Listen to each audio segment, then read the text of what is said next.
नमस्कार दोस्तों, Himachal now news में आपका एक बार फिर से स्वागत है। इतिहास गवाह है, जब जब सत्ता पर संकट आया है तब तब देश को बचाने संत साधु ही आगे आया है।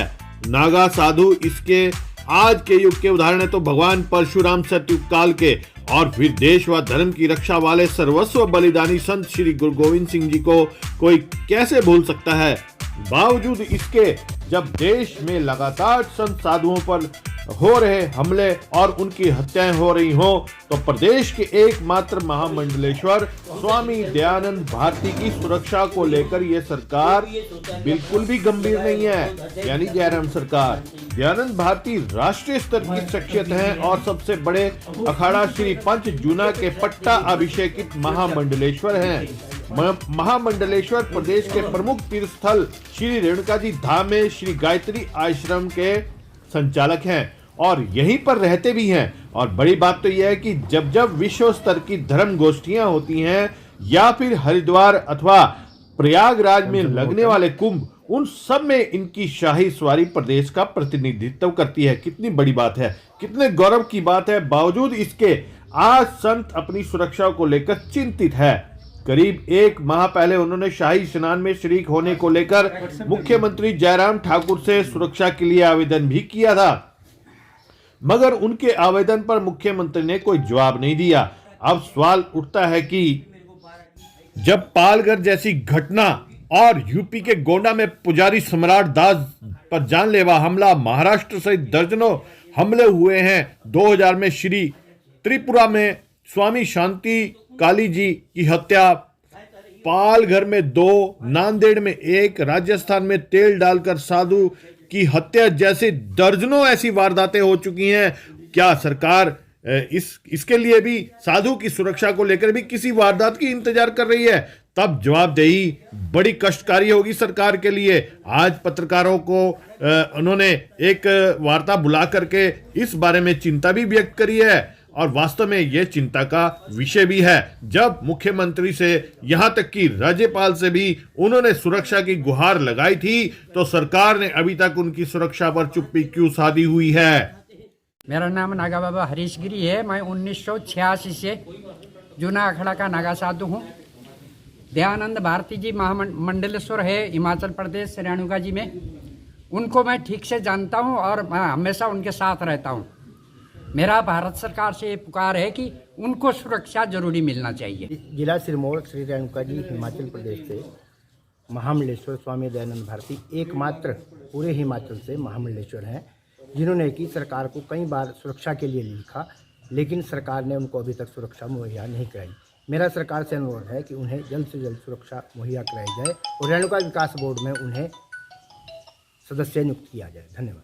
सर, सुरक्षा की अगर बात करते हैं, जरूरत पड़ती है, किस तरह की दिक्कत आती है बिना सुरक्षा के? बिना सुरक्षा के अब जैसे महाराज जी कुंभ में गए थे तो वहाँ हर एक महामंडलेश्वर के पास सुरक्षा थी और बिना सुरक्षा के जो है वहाँ पर जो है कैंप में नहीं ठहरने दिया गया।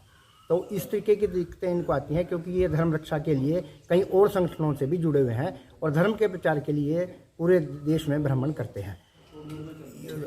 अखाड़ों में प्रतिस्पर्धाओं के चलते इनको इस तरीके की दिक्कत आती है। कई मरतबा इनको जो है मारने की धमकी भी मिली है, इसलिए इनको सुरक्षा बहुत जरूरी है। देश में जो संतों को लेकर अभी पीछे महाराष्ट्र में संतों को पीट पीट कर मार डाला गया, उसके चलते इनको सुरक्षा बहुत जरूरी है क्योंकि हमारे को अपने संत की बहुत चिंता है और हमारे पास जो है ये लगभग 80 साल के संत हैं जो कि एक हमारी धरोहर है।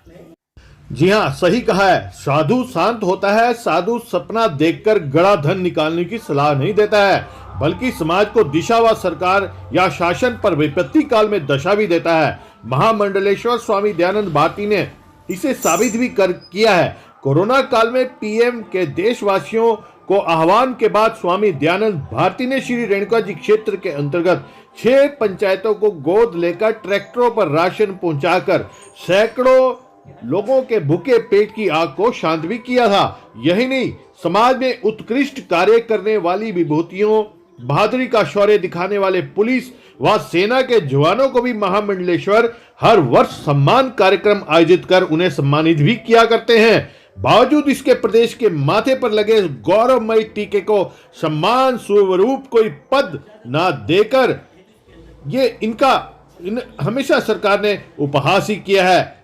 श्री रेणुका जी विकास बोर्ड में उन्हें सदस्यता दी जा सकती थी मगर नहीं दी है, जबकि यह मेला वास्तव में एक धार्मिक मेला है और जिसमें संत ही शामिल ना हो उस बोर्ड का वास्तव में क्या फायदा है, उस पर एक सवालिया निशान लगता है। इन सबसे तो यह बात स्पष्ट हो जाती है कि सरकार कोई भी हो साधु संत का इस्तेमाल सिर्फ सत्ता लाभ के लिए ही किया करती है, उनकी सुरक्षा सम्मान देने के लिए तो बिल्कुल भी नहीं। ने चुना अखाड़े ने मेरे को महामंडलेश्वर की पदवी से सम्मानित किया।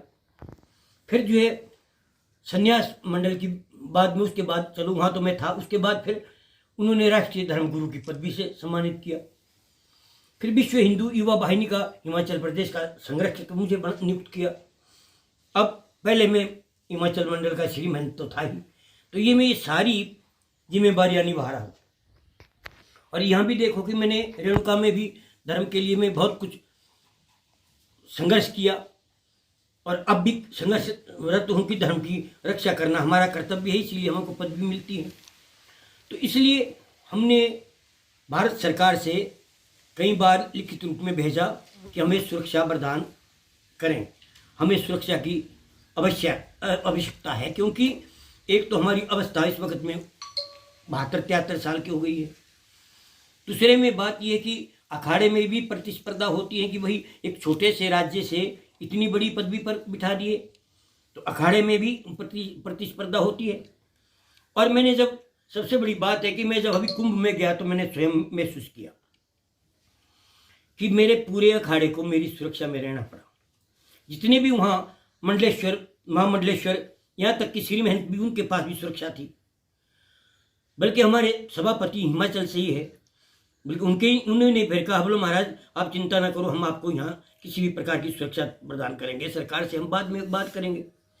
परंतु उन्होंने खेद व्यक्त किया, भाई है तो बड़ी खेद की बात कि हमने लिख के भी दिया, उन्होंने भी वहाँ लिख के दे दिया था कि भाई सरकार सुरक्षा प्रदान करे। तो फिर मेरे को वहाँ पर उनको उसमें होटल में बुकिंग करना पड़ा कमरा, जो मैंने महसूस किया, वहाँ पर परेशानियाँ महसूस करी। इसलिए मुझे अपना अधूराई काम छोड़ करके एक ही शाही करनी पड़ी, नहीं तो मैंने 12 की और 14 की दोनों स्नान करने थे। इस असुरक्षा की वजह से मुझे अपना अधूरा कार्यक्रम छोड़ करके एक शाही करके पूरी करके वापस आना पड़ा। हिमाचल में तो मंडलेश्वर तो एक था, वो कर दिया, फिर बाकी तो महामंडलेश्वर तो मैं ही हूँ जी। और बाकी एक अब देखो कंडा घाट में जो कोई वो भी नहीं है, उस मंडलेश्वर भी नहीं है, कोई श्री महंत भी नहीं है, फिर भी सुरक्षा दी हुई है। अदर स्टेट की अगर बात करें और राज्यों की, और राज्यों में तो सबको है। हरियाणा में सुरक्षा है, यूपी में उत्तरांचल में सुरक्षा है, यूपी में सुरक्षा है। जितने भी महामंडलेश्वर वहाँ के थे, उनके साथ तो महामंडलेश्वरों के साथ 4 सुरक्षा कर्मी थे। आपका अखाड़ा कौन सा है जी, क्या नाम है अखाड़े का? हमारा अखाड़ा श्री पंच जूना अखाड़ा। योगी सरकार के उत्तराखंड में है जी, वहाँ पर सुरक्षा थी। हाँ सब वहाँ तो होनी है। उनने तो कुंभ में भी यूपी में यहाँ तक किया कि प्रयागराज कुंभ में उत्तर प्रदेश में जो पड़ता है योगी राज ने तो ये किया कि भाई टेंट भी मुफ्त लगा रखे थे। सर आपने सरकार से मांग की है सुरक्षा की, और सरकार की तरफ से क्या कोई आपको जवाब मिला है अभी तक? अभी तक मेरे को कोई सरकार का कोई जवाब भी नहीं मिला। सुरक्षा तो चलो दूर रही, कम से कम इतना तो बताते भाई नहीं मिलती नहीं है तो किस लिए नहीं मिलती। आपने सरकार से कब दरख्वास्त की थी कि आपको सुरक्षा मुहैया करवाई जाए? एक महीना एक महीना पहले मैंने कितने बार कर दी हमने, 3-4 बार। लिखित प्रमाण पत्र हाँ, आपके पास? हाँ, सारे लिखित प्रकार अभी हमने दिखाए तो है। क्यों महात्मा जी एक चीज और आपसे पूछना चाहेंगे कि यहाँ पे हिमाचल प्रदेश सरकार ने कभी, आप एक राष्ट्र स्तर की आपके पास उपाधि है, उसको लेकर कभी आपको सरकार ने ऑनर किया, कभी सम्मान किया, कुछ आपको ऐसा विशेष कार्यक्रम में आमंत्रित किया? कभी नहीं जी। ये भी एक बड़ी खेद की बात है कि गौरव होना चाहिए सरकार को। भाई जब हमने सरकार के लिए, सारे संतों ने, हम सरकार के, बीजेपी सरकार को समर्पित है, इसीलिए तो हम रोष आता है अपने आप भाई जिसके लिए हम समर्पित है। और मैंने तो ये कि जब पहले राम मंदिर तोड़ा था, ये गुम्बद तोड़ी थी, उस वक्त मेरी ब्रांच के 3 साधु शहीद हुए। पांवटे से मेरे को वापस कर दिया था, बोलो महाराज यदि कर्नल ही चले जाए, मैं उस वक्त विश्व हिंदू परिषद का अध्यक्ष था, तो मेरे को वहाँ जाने नहीं दिया। बोलो हम जाएंगे महाराज, आपको यदि आप हमारे हम आपको तो यहाँ से मुख्य मान, जबकि मैं उस वक्त कोई पदवी नहीं थी, फिर भी साधु मेरे को इज्जत करते थे। बोलो आप तो हमारे ब्रह्म ऋषि है यहाँ के, हम आपको आगे नहीं जाने देंगे, हम जाएंगे। और वहाँ गए और वो शहीद हो गए। तो देखो हमने कुर्बानी की है इस सरकार के लिए। तो हमारा मतलब ये है कि भाई देखो, जब तक कोई चुनाव आते हैं तब तो संत महात्मा का सहारा होता है, और जब गद्दी पर बैठ जाते हैं तो आज तक हिमाचल सरकार ने तो मेरे को कभी ये नहीं पूछा। भाई हमको गौरव है कि हमारे हिमाचल से आप एक इतने बड़े महामंडलेश्वर बने हैं। तो किसी भी सरकारी सभा में या किसी इसमें, यहाँ तक कि हमारे कोई सर्टिफिकेट है मेरे पास हिमाचल पुलिस सिरमौर पुलिस राजगुरु का, फिर भी ये अनभिज्ञ इतना तो पुलिस भी कर सकती थी, अब एसपी भी कर सकता है अपनी तरफ। महात्मा जी आपसे एक बात और पूछना चाहेंगे कि आप एक संत समाज के प्रतिनिधि हैं, बावजूद उसके आपका जो है सामाजिक सरोकार भी बहुत रहा है, और सुना है लॉकडाउन में भी आपकी बड़ी विशेष भूमिका रही है। क्या क्या आपने कार्य किए थे लॉकडाउन के दौरान, सरकार की किस तरह से आपने मदद करी थी? देखो लॉकडाउन में सरकार की तो हमने ये है कि मैं सरकार को कुछ धनराशि देना चाहता था राहत कोष में। तो मैंने स्वयं फिर 1 लाख रुपए का 1.5 लाख रुपए का राशन हमने लिया, 1.5 लाख रुपए का राशन लिया, और हम उसको 6 पंचायतों में हमने वितरण किया। ठीक अपने आप मैंने 6 पंचायतों को, और यहाँ पर हमने ये एक वो बना दिया आयुर्वेदिक हॉस्पिटल। उसके लिए 2 कमरे तो बना के दे दिए, और अब मैंने ऊपर का पूरा ही हॉल उनको दे दिया। भाई जितना भी आप उसके अंदर लोगों को बेड कुछ भी आप इसके अंदर कीजिए, और मैं आपको ये पूरा बना करके दे दिया है। ठीक सर, भेजा कि हमें सुरक्षा प्रदान करें, हमें सुरक्षा की आवश्यकता है, क्योंकि एक तो हमारी अवस्था इस वक्त में 72-73 साल की हो गई है। दूसरे में बात यह है कि अखाड़े में भी प्रतिस्पर्धा होती है कि भाई एक छोटे से राज्य से इतनी बड़ी पदवी पर बिठा दिए, तो अखाड़े में भी प्रतिस्पर्धा होती है। और मैंने जब सबसे बड़ी बात है कि मैं जब अभी कुंभ में गया तो मैंने स्वयं महसूस किया कि मेरे पूरे अखाड़े को मेरी सुरक्षा में रहना पड़ा। जितने भी वहाँ मंडलेश्वर महामंडलेश्वर यहाँ तक कि श्री महंत भी, उनके पास भी सुरक्षा थी, बल्कि हमारे सभापति हिमाचल से ही है, बल्कि उन्होंने फिर कहा बोलो महाराज आप चिंता ना करो, हम आपको यहाँ किसी भी प्रकार की सुरक्षा प्रदान करेंगे, सरकार से हम बाद में बात करेंगे। परंतु उन्होंने खेद व्यक्त किया, भाई है तो बड़ी खेद की बात कि हमने लिख के भी दिया, उन्होंने भी वहाँ लिख के दे दिया था कि भाई सरकार सुरक्षा प्रदान करे। तो फिर मेरे को वहाँ पर उनको उसमें होटल में बुकिंग करना पड़ा कमरा, जो मैंने महसूस किया, वहाँ पर परेशानी महसूस करी। इसलिए मुझे अपना अधूराई काम छोड़ करके एक ही शाही करनी पड़ी, नहीं तो मैंने 12 की और 14 की दोनों स्नान करने थे। इस असुरक्षा की वजह से मुझे अपना अधूरा कार्यक्रम छोड़ करके एक शाही करके पूरी करके वापस आना पड़ा। क्या हिमाचल में और भी किसी को सुरक्षा मिली है, किसी संत को या महामंडलेश्वर को?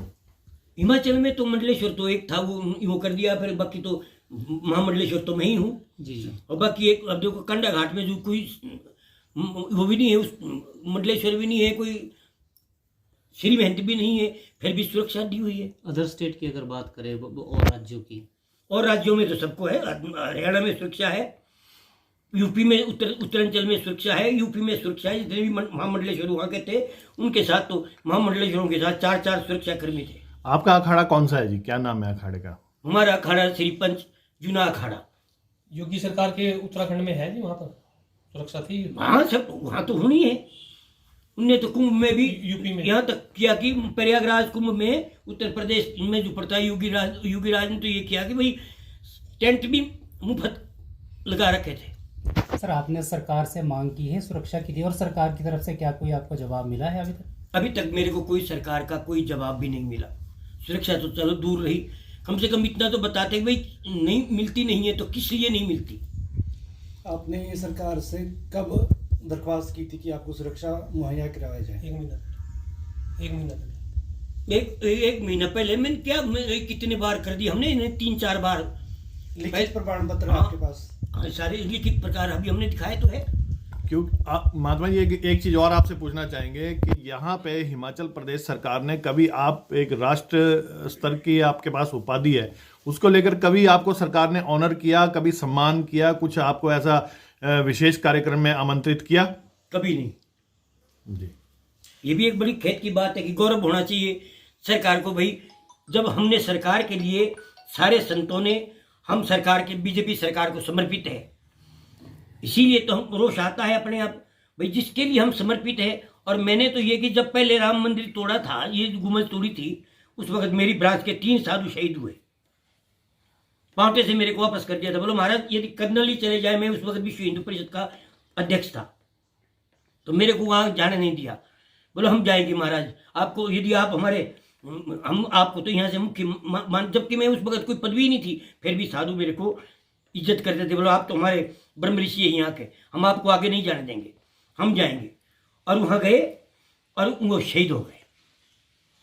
तो देखो हमने कुर्बानी की है इस सरकार के लिए। तो हमारा मतलब ये है कि भाई देखो, जब तक कोई चुनाव आते हैं तब तो संत महात्मा का सहारा होता है, और जब गद्दी पर बैठ जाते हैं तो आज तक हिमाचल सरकार ने तो मेरे को कभी ये नहीं पूछा। भाई हमको गौरव है कि हमारे हिमाचल से आप एक इतने बड़े महामंडलेश्वर बने हैं, तो किसी भी सरकारी सभा में या किसी इसमें, यहाँ तक कि हमारे कोई सर्टिफिकेट है मेरे पास हिमाचल पुलिस, सिरमौर पुलिस राजगुरु का। फिर भी ये अनभिज्ञ, इतना तो पुलिस भी कर सकती थी, अब एसपी भी कर सकता है अपनी तरफ। महात्मा जी आपसे एक बात और पूछना चाहेंगे कि आप एक संत समाज के प्रतिनिधि हैं, बावजूद उसके आपका जो है सामाजिक सरोकार भी बहुत रहा है, और सुना है लॉकडाउन में भी आपकी बड़ी विशेष भूमिका रही है। क्या क्या आपने कार्य किए थे लॉकडाउन के दौरान, सरकार की किस तरह से आपने मदद करी थी? देखो लॉकडाउन में सरकार की तो हमने ये है कि मैं सरकार को कुछ धनराशि देना चाहता था राहत कोष में, तो मेरे को यहाँ पर तहसीलदार साहब ने, बेचारे ने मेरे को बहुत बढ़िया ये दिया गाइड कि भाई वहाँ तक पहुँच भी नहीं सकता, आगे से लोग कैसे कर्मचारी होते हैं, इसलिए आप जो है स्वयं जितना पैसा खर्च करना चाहते हैं आप राशन खरीदो और स्वयं आप लोगों में बांटे। तो मैंने स्वयं फिर 1 लाख रुपए का, 1.5 लाख रुपए का राशन हमने लिया, 1.5 लाख रुपए का राशन लिया, और हम उसको 6 पंचायतों में हमने वितरण किया।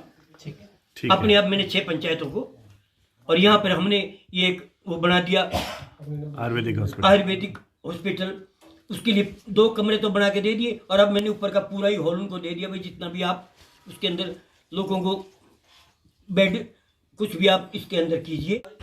बहरहाल जरूरी नहीं है कि आंख में जब कचरा जाए और तभी उसे मला जाए, वैसे भी आंखों को साफ रखा जाए तो यह ना खुद रोती हैं और ना दूसरों को रोने का अवसर देती हैं। मतलब शायद बड़ा सरल है, अब तो शायद सरकार को समझ आ गया होगा जो माहौल इस समय संतों को लेकर देश और प्रदेशों में चल रहा है, उसको लेकर संत की सुरक्षा अब जरूरी हो गई है। नहीं तो एक और बड़ी सी कहावत है, जब चिड़ियां चुग गई खेत तो फिर पछताने से कोई फायदा नहीं होता। HNN न्यूज के लिए नाहन श्री रेणुका जी से शैलेश सैनी की रिपोर्ट।